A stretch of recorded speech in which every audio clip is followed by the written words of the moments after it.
नमस्कार दोस्तों, आज फिर मैं आपके लिए ज्ञान से भरी एक कहानी लेकर आया हूँ। ये कहानी है गौतम बुद्ध और एक दुखी भिखारी के बीच की बुद्ध मोरल स्टोरी, जिससे जीवन का बहुत अच्छा ज्ञान मिलता है। एक बार महात्मा बुद्ध एक गांव में अपने शिष्यों सहित घने पेड़ की छाव के नीचे बैठे थे। आसपास के गांवों से बहुत से लोग अपनी मानसिक समस्याएं लेकर महात्मा बुद्ध के पास आ रहे थे। महात्मा बुद्ध उन सब की मानसिक परेशानियों का समाधान देते।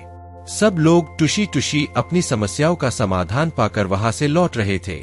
वहीं से कुछ दूर बैठा लोगों को बुद्ध के पास जाते देख एक दुखी भिखारी अपने भाग्य को कोसता हुआ यही सोचने लगा कि अभी कुछ देर पहले तो ये लोग दुखी मन से मुंह लटकाए उन महात्मा के पास गए थे, और अब इतना खुश होकर कैसे वापस लौट रहे हैं। आखिर माजरा क्या है? जरा मैं भी जाकर देखूं कि वो महात्मा ऐसा कौन सा खजाना बांट रहा है इन लोगों को। वे इतने प्रसन्न हुए कि उनके चेहरे लाल हो गए।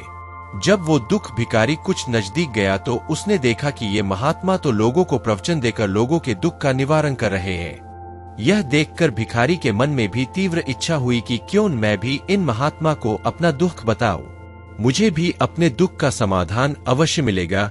बस फिर क्या था, समाधान पाने की लालसा लिए भिखारी महात्मा बुद्ध के सामने पहुंचा और हाथ जोड़कर प्रणाम करते हुए बोला, हे महात्मा बुद्ध, मैं भी लोगों की मदद करना चाहता हूँ। मुझे लोगों की मदद करने की बहुत इच्छा है, लेकिन मैं कैसे मदद कर सकता हूँ? मैं बहुत गरीब हूँ। मेरे पास न तो पैसे है और न ही कोई ऐसी चीज जिससे मैं किसी की मदद कर सकूं। मैं कोशिश करने पर भी किसी की मदद नहीं कर सकता। मुझे भगवान ने इतना गरीब क्यों बनाया? हे महात्मा, मुझ पर कुछ कृपा करो। इतना बोलते हुए भिखारी रोने लगा। महात्मा बुद्ध बोले, आप बहुत अज्ञानी हैं, क्योंकि आप अभी तक इस भ्रम में जी रहे हो कि तुम्हारे पास कुछ नहीं, जबकि दूसरों को कुछ देने के लिए तुम्हारे पास बहुत कुछ है। तुम बिना धन और वस्तु के भी दूसरों की मदद कर सकते हो। तुम्हारे पास जुबान है, जिससे तुम मीठे शब्द बोलकर किसी के दुखी चेहरे पर मुस्कान ला सकते हो।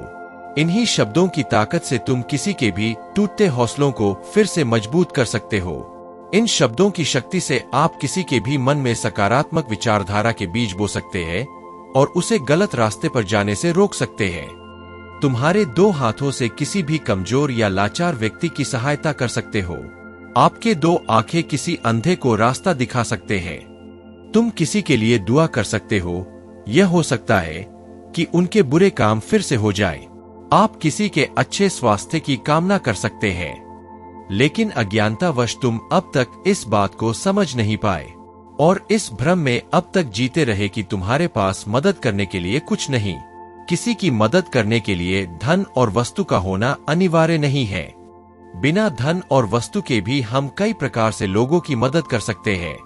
महात्मा बुद्ध के ज्ञान से भरे ये सुंदर शब्द सुनकर भिखारी के चेहरे पर मुस्कान आ गई और वह खुशी से झूमता हुआ वहां से चला गया। इस बुद्ध मोरल स्टोरी से हमने क्या सीखा? दोस्तों, महात्मा बुद्ध की इन बातों से बहुत कुछ सीखा गया। आजकल बहुत से लोग यह सोचकर दुखी होते हैं कि मेरे पास ये नहीं है, बल्कि जो आपके पास है उसी में संतुष्ट रहना सीखें और बिना मतलब के लोगों की मदद करें। इन्हीं से आपको परम सुख की प्राप्ति होगी। तो दोस्तों, यह स्टोरी आपको कैसी लगी जरूर बताना।